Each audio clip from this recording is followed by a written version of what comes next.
Buenos días. Los compañeros Rolman Ramírez, Danilo Ortiz, Óscar Pérez y Esteban Restrepo les vamos a dar a conocer mediante este video la construcción de nuevos gobiernos. Periodo de la patria boba en Colombia. La rivalidad entre las provincias motivada por las ambiciones regionales y la avaricia dan origen al periodo de la patria boba. Cartagena fue la primera provincia en convertir la decisión de escoger a Santa Fe de Bogotá y no a ellos como la capital, pues Cartagena tenía los mismos títulos o inclusive más. Todo esto era discutido por Santa Fe, que desde 1550 había sido capital, y así lo había aceptado la Real Audiencia. Los cartageneros buscaron sabotear la reunión de los diputados, invitan a las demás provincias a que no envíen representantes, argumentando que también Medellín podría ser la capital. En ese momento era muy pequeña, apenas se estaba formando. También propusieron a Mampós. El Congreso General del Reino se reúne el 22 de diciembre de 1810. Concurren a ese primer Congreso Nacional las provincias de Santa Fe, Mariquita, Neiva, Pamplona, Socorro y Novita, Chocó, quedando por fuera provincias tan importantes como Cauca, Antioquia y Cartagena. Se reúne en esas circunstancias adversas, abocado al fracaso desde el comienzo, en primer lugar por la ausencia de otras provincias, después por la división interna en los mismos estados. Camilo Torres plantea una constitución federal y los diputados de Santa Fe principalmente se oponen. Además, surge una rivalidad entre el Congreso y la Junta Suprema. Los diputados del Congreso pretendían que éste apenas se instalara, asumiera el gobierno. Los miembros de la Junta no estaban de acuerdo, pues para ellos la máxima autoridad seguía en la Junta. Por estas razones no va a funcionar el primer Congreso Nacional, cuyo objetivo era crear la Constitución.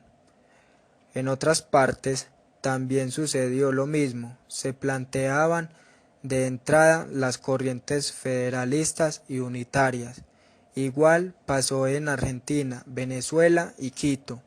En Venezuela, contra la oposición de joven Simón Bolívar, se aprueba el federalismo.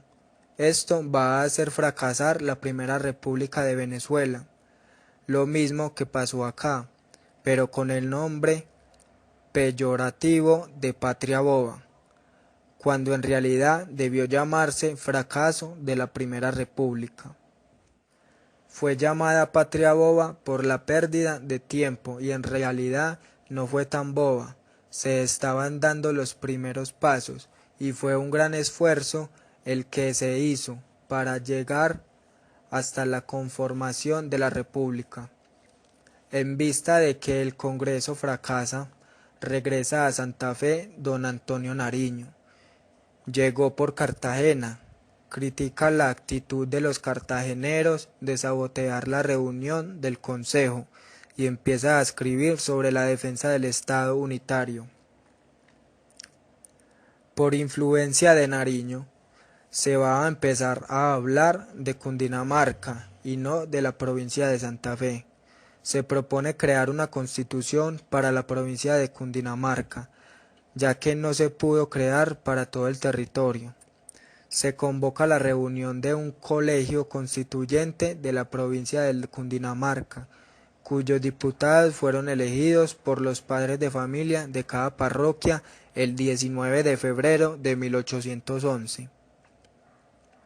Se reúnen en el 27 de febrero y expiden la Constitución de Cundinamarca de 1811, primera constitución escrita que hubo en el territorio colombiano, de carácter provincial. Esta constitución es muy importante por varias razones. Por el hecho de ser primera constitución escrita, serviría de modelo en gran medida a las demás que se iban a expedir por las provincias posteriormente. Fue la única constitución monárquica que hemos tenido. El artículo número 1 del título 3 decía: la provincia de Cundinamarca se rige en monarquía constitucional para que el rey la gobierne según las leyes, moderando su autoridad por la representación nacional que esta constitución se expresa y se determina. El ejercicio del poder ejecutivo de estas provincias corresponde al rey, cuando se halle dentro de su territorio y no esté impedido. El gobierno se le confía a la representación nacional, concretamente a su presidente, secundado por 2 consejeros. Se designó presidente de Cundinamarca a don Jorge Tadeo Lozano, en calidad de vicerregente. La representación nacional estaría compuesta por una Cámara de Diputados o de Representantes de 19 miembros elegidos por colegios electorales y un Senado de 5 miembros encargados de la defensa de la Constitución. Se consagra el derecho al voto a los ciudadanos mayores de 25 años, padres o cabezas de familia que vivan de su renta u ocupación sin depender de otros. Inspirados en la legislación francesa, se establece una declaración de deberes, donde se decía que no era buen ciudadano el que no era buen hijo, buen padre, buen hermano, buen amigo y buen esposo. Don Antonio Nariño había regresado de su largo padecer en las prisiones y asume el liderazgo de la oposición del federalismo. Funda el periódico La Bagatela, desde donde combate la idea federal y critica la debilidad del gobierno recientemente instalado del presidente Lozano. Su escrito sobre la inminencia de una reacción realista provoca una manifestación popular. Renuncia Lozano y él es nombrado en su reemplazo.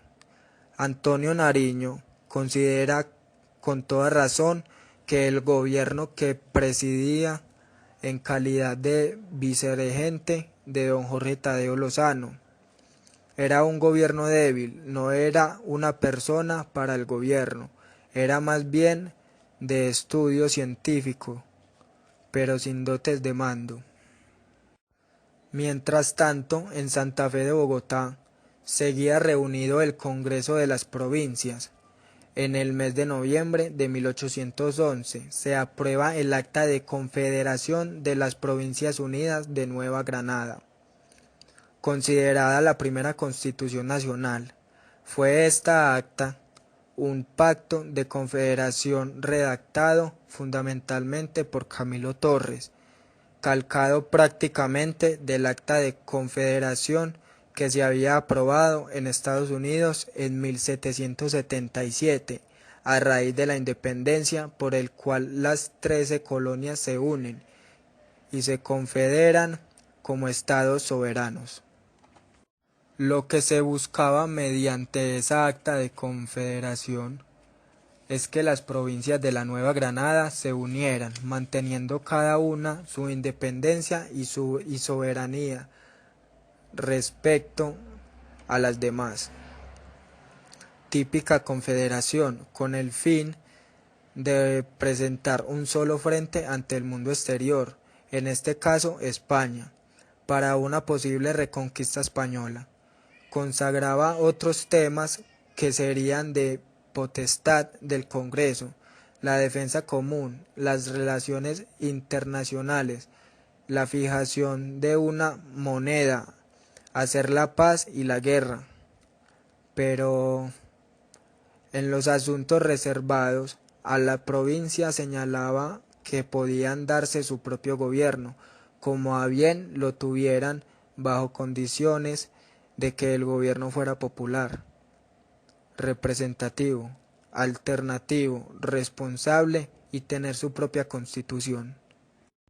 Lo más importante del Acta de Confederación de las Provincias Unidas de la Nueva Granada fue que desconoció tajantemente las autoridades españolas. Esa acta fue firmada en Santa Fe de Bogotá en noviembre de 1811, únicamente por las provincias de Cartagena, Antioquia, Neiva, Pamplona y Tunja. No la quisieron aprobar los diputados de Cundinamarca y Chocó, que eran don Ignacio de Herrera y Manuel Bernardo Álvarez. Independencia de Cartagena. Por la misma época en Cartagena de India se proclamó la independencia absoluta de España el 11 de noviembre de 1811. En el acta suscrita en el Palacio de Cabildo se manifiestan los motivos poderosos que llevan a esta solemne declaración y justifica la resolución tan necesaria que va a separarnos para siempre de la monarquía española. Se instala a la Junta de Gobierno y se extingue el Tribunal de la Inquisición. Esta independencia fue muy importante, ya que sería la primera provincia que aisladamente se independiza de la corona española.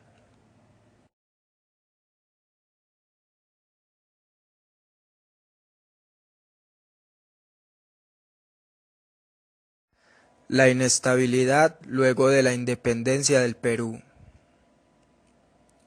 La transición del Perú desde más de 3 siglos de dominio colonial a la independencia nominal en 1824, bajo el presidente Bolívar, demostró ser tortuoso y políticamente desbalanceado. La independencia hizo poco para alterar las estructuras fundamentales de la desigualdad y el subdesarrollo basados en el colonialismo y neofeudalismo. Esencialmente, independencia representó a la transferencia del poder de los españoles continentales peninsulares a sectores de la élite criolla clase, cuyo objetivo es preservar y mejorar su estatus socioeconómico privilegiado. Sin embargo, la nueva élite criolla fue incapaz de crear un orden constitucional estable nuevo para reemplazar el monolito de la corona de la Iglesia y el Estado. Tampoco estaba dispuesto a reestructurar el orden social de manera favorable o a la creación de un gobierno republicano democrático viable.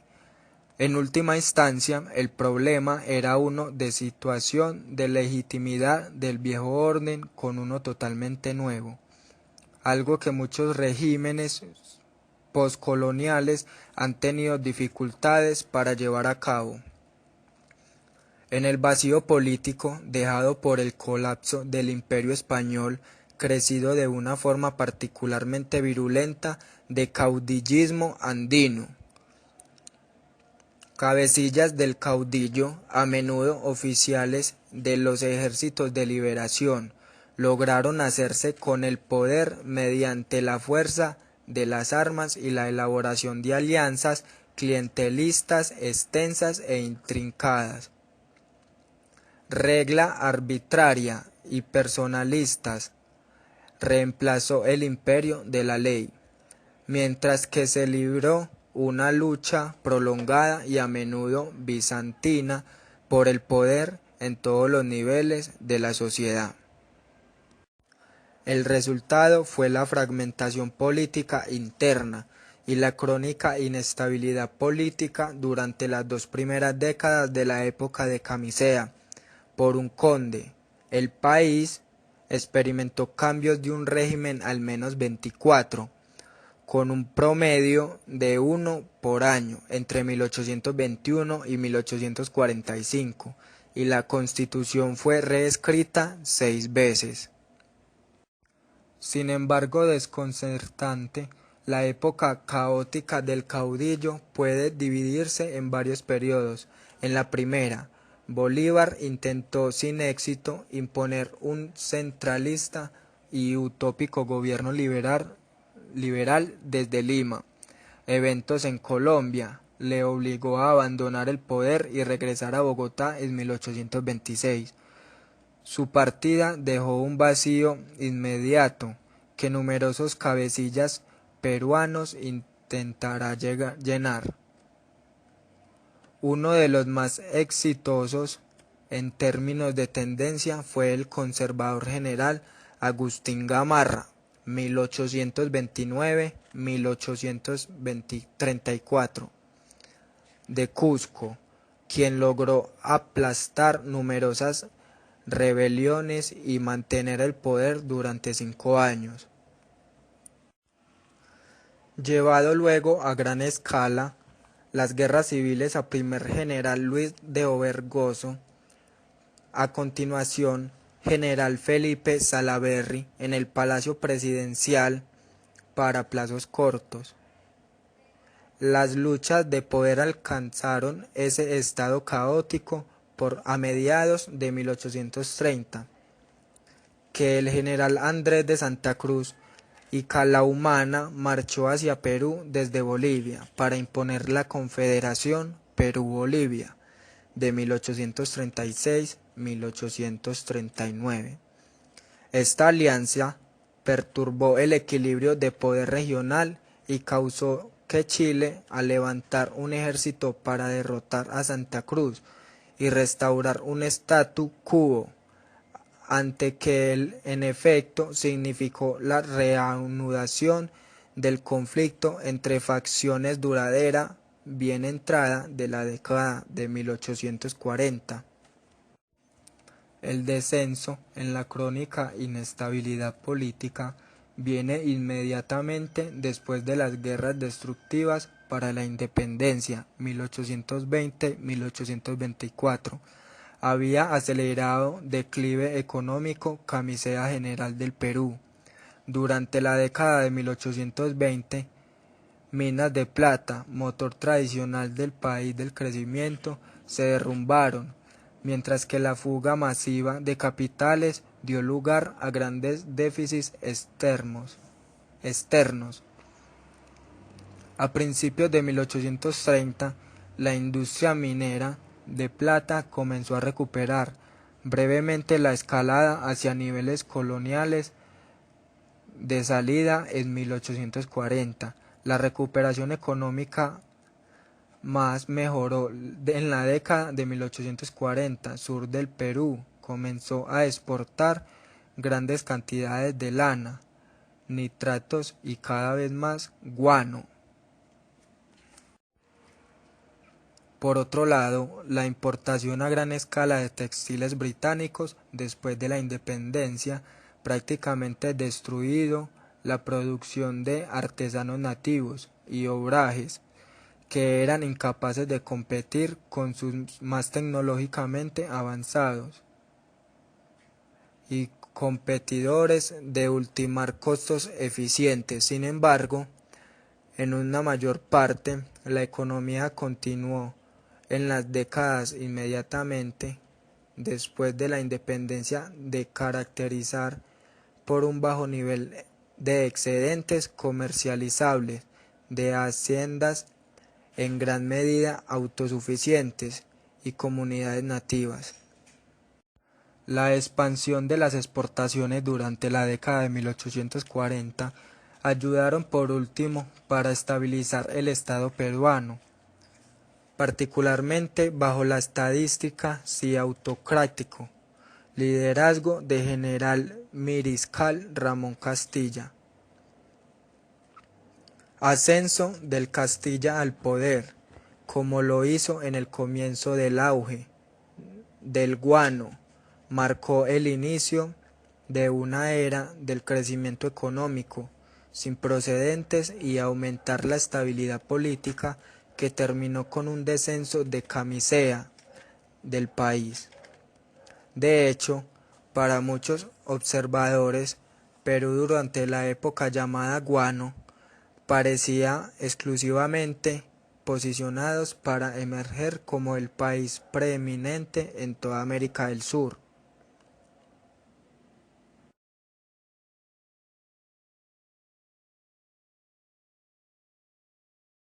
Independencia de Venezuela. Con la declaración de independencia de Venezuela, hace 204 años, se inició en este país suramericano un largo proceso independentista que culminó en 1823. El 5 de julio de 1811, el Congreso de Venezuela declaró de manera solemne su separación de España, mediante el documento conocido como Acta de la Declaración de Independencia. En aquel entonces, representantes de las 7 provincias pertenecientes a la antigua Capitanía General de Venezuela, Caracas, Barquisimeto, Cumaná, Barcelona, Mérida, Margarita y Trujillo, reunidos en la Capilla Santa Rosa de Lima. En Caracas hicieron efectiva la separación de la corona española y establecieron una nueva nación suramericana. A través del texto de independencia, Venezuela estableció los principios de igualdad de sus habitantes, la abolición de la censura y la libertad de expresión.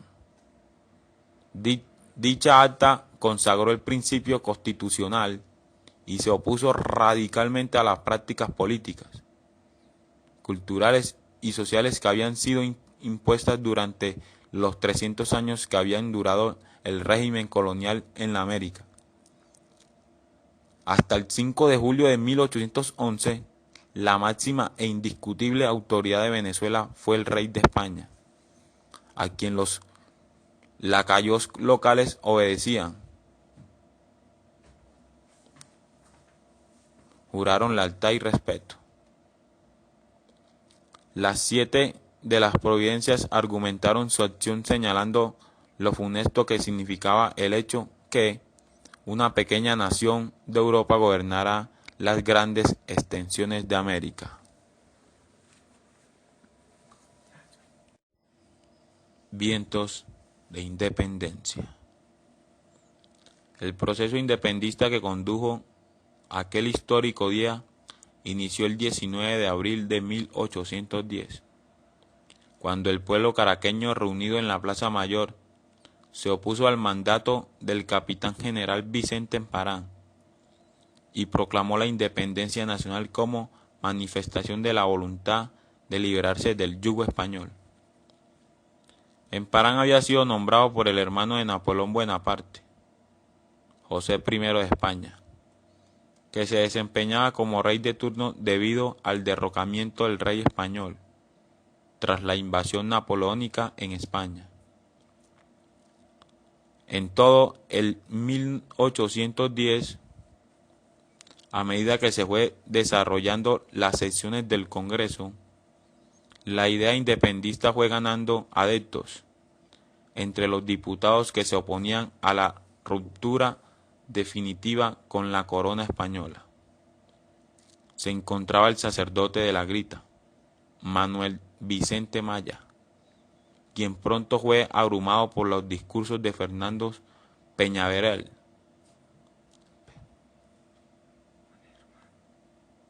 Juan Germán Rocio, Francisco de Miranda, Francisco Javier Llanes. Los que ejercieron mayor presión en esa instancia para que se declarara la independencia fueron Francisco de Miranda y Simón Bolívar, los cuales integraban la llamada Sociedad Patriótica, que fue creada después del movimiento del 19 de abril de 1810 con el objetivo inicial de debatir los problemas económicos y que más tarde se convertirían en un comité revolucionario casi con características del partido político. Así, Bolívar, mediante el mensaje enviado el 4 de julio al Congreso, manifestó sus sentimientos y los de esta sociedad a través de la siguiente proclama: pongamos sin temor la piedra fundamental de la libertad suramericana. Vacilar es perdernos.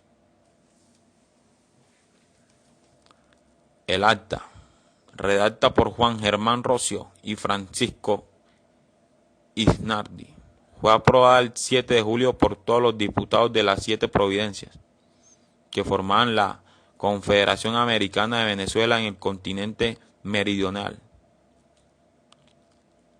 con la sola excepción del padre Manuel Vicente Maya, diputado por La Grita. Entre julio y hasta el 18 de agosto se estamparon todas las firmas de los representantes de la providencia. Esto permitió consagrar la primera República de Venezuela y con ello se puso fin al coloniaje español.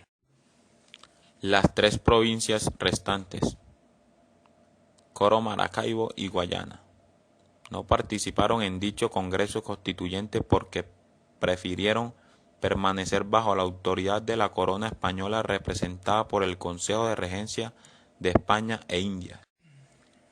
Guerra de Independencia.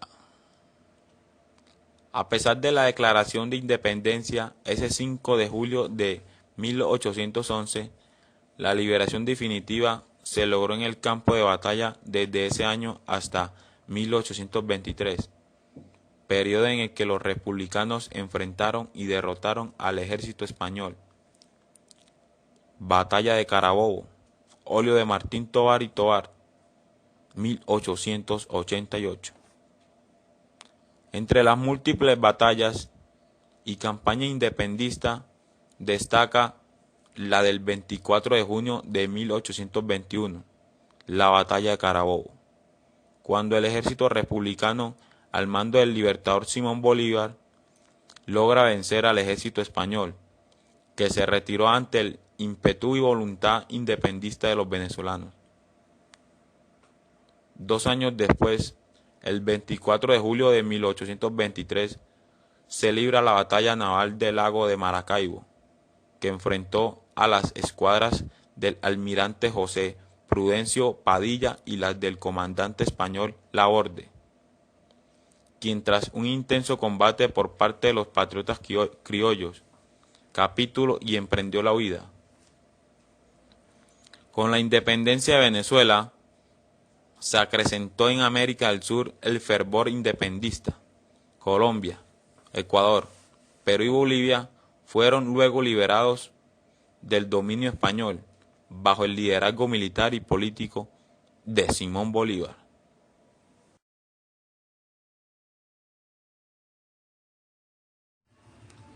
La independencia de Ecuador.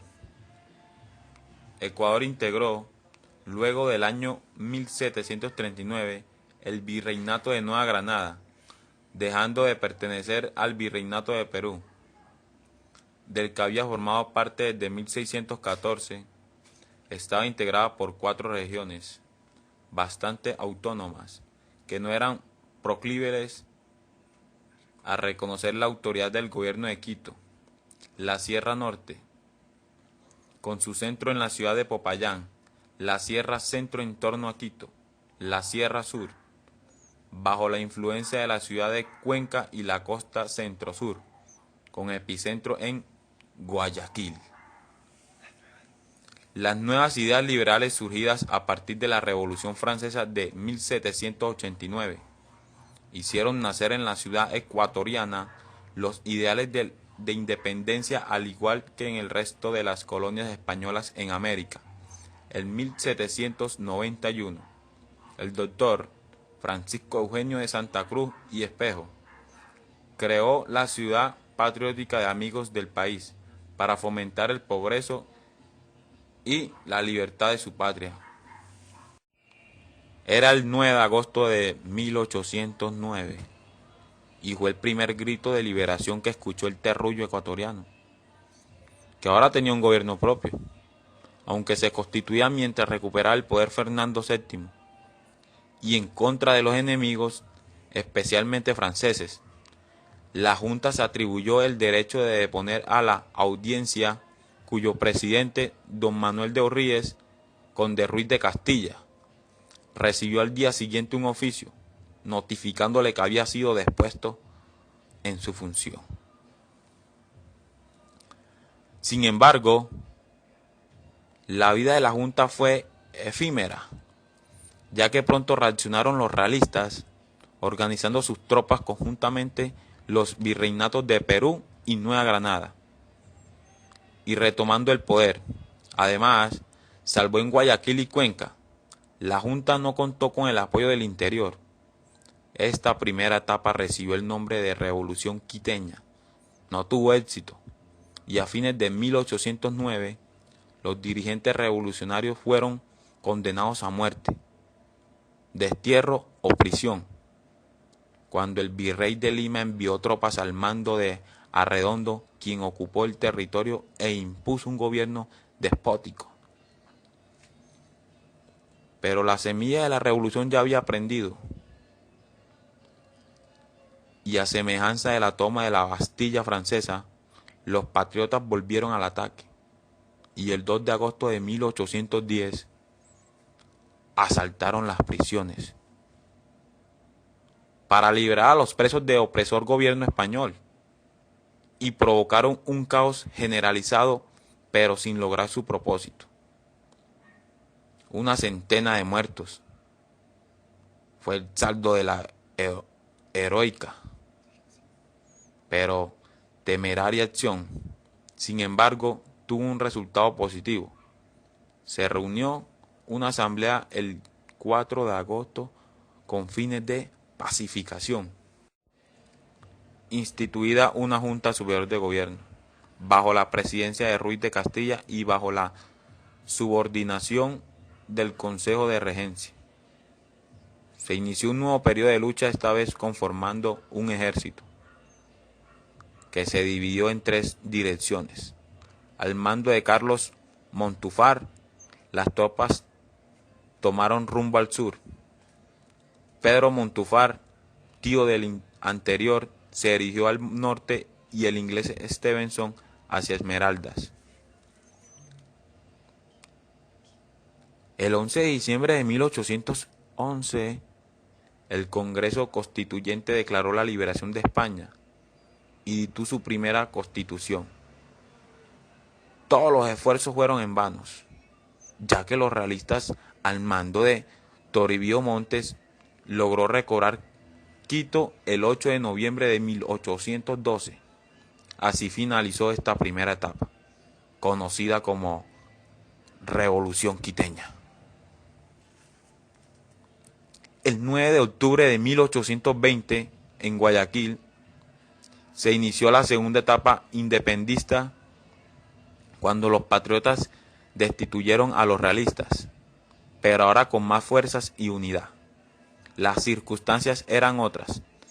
La batalla de Boyacá en 1819 había permitido la liberación de Nueva Granada, gracias a la proeza sanmartiniana. Argentina y Chile ya eran libres y se preparaba la conquista de Perú.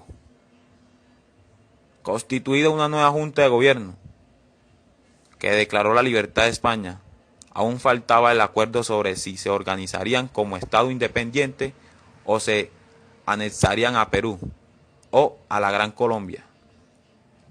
La zona de la sierra, sin embargo, volvió a ser tomada por los españoles en mayo de 1821. Bolívar envió el general Sucre con el fin de liberar la Real Audiencia de Quito para anexarla a la Gran Colombia, pero el intento tuvo resultado negativo. El 24 de mayo de 1822 se produjo la batalla de Pichincha, donde Sucre logró entrar a Quito en forma triunfal, anexándose el territorio a la Gran Colombia, al que luego se agregó Guayaquil. En 1830, Ecuador logró conformarse como Estado independiente, siendo su primer mandatario el general venezolano Juan José Flores. El 23 de septiembre de 1830 se reunió la Asamblea Constituyente. El nuevo país dictó su constitución dividiendo su territorio en 3 departamentos: Cuenca, Quito y Guayaquil.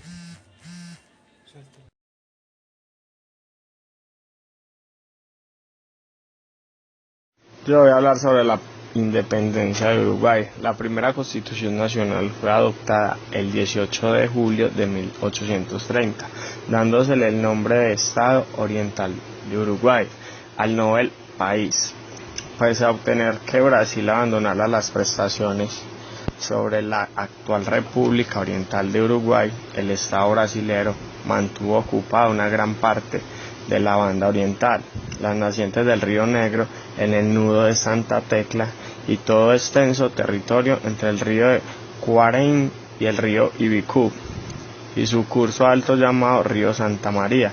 También por el noroeste brasilero lograron correr a su favor la frontera. Pese a la derrota militar, la frontera del noroeste pasó a ser el Piratini o a ser el río Yaguarú. El primer presidente electo bajo la Constitución de Uruguay de 1830 fue Fructuoso Rivera, desplazado a la Lavalleja, que no era de ningún modo del agrado de los brasileños. Fue sucedido por Manuel Uribe, asumido en 1834, no obstante, gran parte del poder seguía en manos de Rivera, gracias al cargo de comandante general de la campaña, que se había creado para el mismo durante su mandato. Diversos incidentes llevaron a la revolución de Rivera y a sus partidarios en contra del gobierno en 1836. Uribe decretó que sus seguidores usaran una divisa blanca, mientras Rivera adoptó una cinta colorada. Primero había elegido una celeste, pero debido a que se confundía con el blanco, decidió cambiarla. En esta forma que nacieron los blancos y colorados, quienes se enfrentaron por primera vez en la batalla de Carpintería el 19 de septiembre de ese año. Según Eduardo Naracio, entre las consecuencias positivas de la independencia uruguaya podemos destacar el establecimiento de leyes básicas y la creación del pabellón. A raíz de la jura constitución, los nuevos derechos y las libertades, al principio de autodeterminación, prohibición del tráfico de esclavos con países extranjeros, la supresión del sistema fiscal, complejo unos numerosos impuestos de la apertura comercial. Por el contrario, entre los costes de la independencia podemos destacar las influencias extranjeras y las rivalidades internas de Uruguay que provocaba la Guerra Grande entre 1839 y 1851, la intensidad social y la fuga de capitales. Hay inicios de población en la banda oriental desde varios miles de años atrás, como lo testimonian los cerritos de indios o los recientes hallazgos en Matajo. Otro hallazgo significativo son los antropolitos, zoolitos y ornitolitos. Los habitantes conocidos del actual territorio de Uruguay antes de la llegada de los españoles eran las etnias indígenas, mayoritariamente nómadas de los conjuntos Pampido, Amazonío, Charrúas, Chanas, Guaraníes, Yaros, Boanes, Tapes, Guanoas y Arrachanes. Contradictoriamente a lo que ha sido la opinión dominante durante gran parte del siglo XIX y el siglo XX, las investigaciones arqueológicas recientes han revelado que el poblamiento de territorio Uruguay por parte de los charrúas fue mayormente posterior a la conquista europea. Más precisamente, ocurrió entre fines del siglo. Los españoles llegaron al actual territorio uruguayo en 1516 y en 1527. Sebastián Gamboto, con órdenes de la monarquía española, construyó su primer campamento fortificado en la costa oriental del Río de la Plata, frente a la confluencia del río Paraná. Esta población fue llamada San Lázaro y unos pocos kilómetros al noroeste de la actual ciudad de Carmelo. Días después, la misma expedición española mandó a Sebastián Gamboto y edificó un fuerte en el desembocadura del río San Salvador, del mismo modo que al fuerte. Luego, el 30 de mayo de 1574, Juan Ortiz fundó las proximidades de las ruinas del mencionado fuerte. La primera villa europea, llamada también San Salvador, prácticamente en la actual mientras que en 1624 los misioneros jesuitas fundaban una reducción a las orillas del río Negro, casi en la confluencia del río Uruguay. Tal reducción, llamada Santo Domingo Soriano, es al extenderse la actual Villa Soriano en el departamento de Soriano. Montevideo fue fundada oficialmente el 24 de diciembre de 1726 por el capitán español Bruno Mauricio de Zavala, llamado Brazo de Hierro, comisionado por las autoridades establecidas en Buenos Aires para servir como fortaleza militar, pasando rápidamente a ser su puerto en un centro comercial para poder competir con Buenos Aires. La nueva fundación recibió inicialmente el nombre de Fuerte San José y luego San José, y luego San Felipe y Santiago, aunque aún en el lugar conocido de antiguo por los españoles como Montevideo, nombre tal vez derivado del término Montevideo, usado por quien avisara por primera vez el Cerro Resistencia en sus costas, Miguel Triana. Español solo tiene Montevideo y sus cercanías, departamentos de San José, Flores, Canelones y Maldonado. El 90% de la banda oriental seguía siendo portugués desde 1680. La banda oriental fue portuguesa en los hechos por 100 años, desde 1680 a 1777. El 22 de noviembre de 1749 el rey español nombró primer gobernador de Montevideo a José Joaquín de Viana. Este llegó al Río de la Plata en barco Nuestra Señora de la Concepción el 3 de febrero de 1751. Desembarcó en Buenos Aires, donde juró el cargo de primer gobernador de Montevideo ante el capitán general José Adonegui y tomó posesión del mismo en sesión solamente que el Cabildo de Montevideano celebra el 14 de marzo la gobernación de Montevideo.